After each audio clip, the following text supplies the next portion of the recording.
Bienvenue sur ce résumé de L'homme et ses symboles de Carl Jung. Découvrons ensemble ce joyau. Point clé 1. Soyez conscient de votre inconscient. Les êtres humains ignorent généralement les aspects non physiques de la vie. Cependant, les découvertes de Jung offrent une perception plus profonde de la psychologie humaine et de l'importance de l'inconscient. L'inconscient conserve une banque de sentiments, de souvenirs, de pulsions et de pensées. À l'inverse, l'esprit conscient s'occupe de ses actions, les traite rapidement et les montre au monde extérieur. Le conscient et l'inconscient entretiennent une relation imperceptible. Nous ne devrions pas ignorer les choses que notre inconscient nous fait remarquer, généralement sous la forme de rêves. Alors que l'homme primitif était conscient des chuchotements de son inconscient et y prêtait attention, l'homme moderne semble avoir perdu ce contact, bloquant essentiellement la communication entre les deux esprits. Vous demandez-vous pourquoi il est essentiel de prêter attention à votre inconscient? L'idée d'interagir avec des concepts au-delà de ce que vous pouvez voir, sentir ou toucher vous intrigue-t-elle? Sondons nos esprits ensemble. Point clé 2. Les possibilités cachées. Les êtres humains utilisent des symboles et des signes pour exprimer leurs sentiments et leurs pensées sur un sujet particulier. Ces outils aident les autres individus à s'identifier à ce qui est communiqué.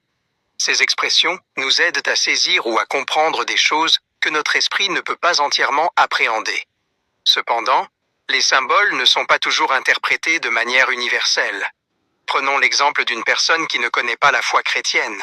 Elle interpréterait probablement le symbole de la croix comme quelque chose de tout à fait différent du sens que lui donnerait un chrétien. Notre compréhension est parfois limitée, car les sens avec lesquels nous percevons les choses manquent de connaissances. Nous pouvons améliorer notre vie grâce aux idées qui viennent de notre subconscient, comme si nous utilisions des instruments scientifiques capables de saisir le sens avec précision. Par exemple, nous utilisons des jumelles pour voir loin et avec précision, alors que c'est impossible pour l'œil humain. Ce concept même prouve qu'il existe certains endroits et certaines choses que nous ne pourrions jamais atteindre grâce à notre seule conscience. Si nous prêtons attention à notre inconscient, nous découvrirons un monde d'idées nouvelles. Que nous le croyions ou non, l'inconscient propose souvent des solutions qui changent la vie. C'est la raison pour laquelle les psychologues peuvent rapidement identifier le problème d'un client en l'écoutant décrire ses rêves. Plus les clients sont autorisés à développer leurs rêves et leurs pensées, plus le psychologue est en mesure d'identifier la racine du problème. En donnant aux patients cette liberté de parole, il finira par dire des choses qu'il n'aurait pas dites dans son état conscient. Il y a des événements que nous n'avons pas consciemment saisis. Ils sont restés, pour ainsi dire, sous le seuil de la conscience. Point clé 3. Interagissez avec les parties invisibles de votre être. Nous nous concentrons souvent sur la réalité de ce que nous pouvons voir, sentir ou toucher. Si ce contact permanent avec la réalité est sain, l'inconscient et l'invisible méritent également notre attention. Il est faux de nier la vérité de l'inconscient, car cela reviendrait à nier l'existence de l'univers et de la nature. À un moment ou à un autre, l'inconscient a tendance à se manifester. Et c'est à ce moment-là que ceux qui pensent avoir la maîtrise d'eux-mêmes et de leurs émotions perdent le contrôle. Si nous pouvons travailler avec ce que nous voyons, ce que nous ne voyons pas est plus difficile à contrôler.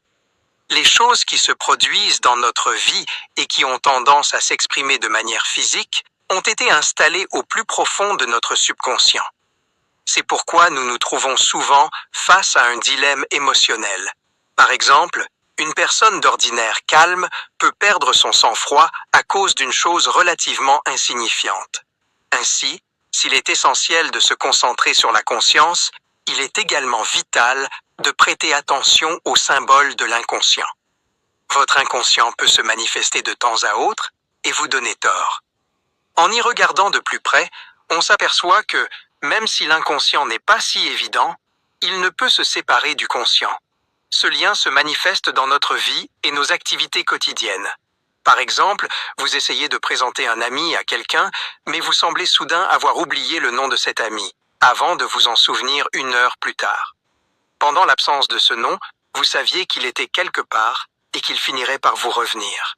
Le fait que vous ayez oublié ce nom ne l'a pas fait disparaître. il a simplement échappé temporairement à votre conscience. L'homme, comme nous nous en rendons compte après réflexion, ne perçoit jamais rien de manière intégrale, ni ne comprend rien de manière complète. Carl G. Jung. Point clé 4. Le rôle des rêves. Dans notre oubli de l'inconscient, nous ignorons souvent les symboles qui traversent nos rêves, sans tenir compte du message que notre inconscient tente de nous transmettre. Pourtant, si nous y prêtions attention et analysions les choses dont nous rêvons, nous découvririons des choses sur nous-mêmes que nous n'aurions jamais imaginées. Ne rejetez pas vos rêves, même si vous ne pouvez pas les relier à la réalité. Chaque rêve, aussi insignifiant soit-il, a une importance et un message à transmettre. Ce message, cependant, ne peut être décodé avec notre conscience ordinaire, car nous sommes enclins à considérer beaucoup de ces symboles comme inutiles, surtout s'ils nous sont étrangers. Par exemple, un patient rêvait d'une femme vulgaire et négligée qu'il percevait comme son épouse, mais elle était très différente de sa véritable épouse. Après avoir d'abord rejeté ce rêve comme un non-sens, un psychologue l'a analysé plus en profondeur et a suggéré qu'il faisait allusion à un aspect caché de lui-même et non de sa femme. Cette évaluation s'aligne sur le concept de Jung, selon lequel chaque homme abrite un côté féminin, l'anima, qui représente un lien plus faible avec les autres et avec lui-même. Ainsi, le rêve de l'homme, une projection de son aspect féminin interne, a révélé des parties de sa psyché qu'il cachait, même à lui-même. Cependant, cet exemple n'est pas une preuve suffisante que l'inconscient se soucie de comportement moral. Nous devons donc prêter attention à chaque symbole et sujet de nos rêves pour identifier ce que notre inconscient tente de nous faire comprendre. Le saviez-vous? Selon un rapport des National Institutes of Health, NIH, datant de 2022, bien que les gens passent environ 2 heures par nuit à rêver, ils ne se souviennent pas de la plupart de leurs rêves. Point clé 5. Conscient contre inconscient. Quand on parle de l'inconscient, il est important de noter qu'il n'a rien à voir avec le conscient. L'inconscient aspire souvent à raconter une histoire, mais ces histoires ne sont pas quelque chose que nous pouvons interpréter clairement. Alors que l'esprit conscient s'efforce de respecter les règles de l'art dans ses relations, ce n'est pas le cas de l'esprit inconscient. L'esprit conscient travaille avec le temps et une structure organisée particulière, tandis que l'inconscient ne peut pas aligner ses symboles et ses signes d'une manière que nous pouvons facilement déchiffrer. Notre inconscient se lie à nous en recevant des signaux de nos réactions émotionnelles. Il peut travailler avec n'importe quoi, qu'il s'agisse de quelque chose que nous avons entendu, vu ou même ressenti. Et c'est par ces biais qu'il nous envoie un message, mais sans filtre ni organisation.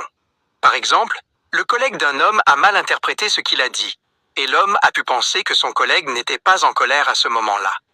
Mais son inconscient pourrait plus tard révéler la colère dans un rêve en représentant un homme étrange qui lui saute sur le dos.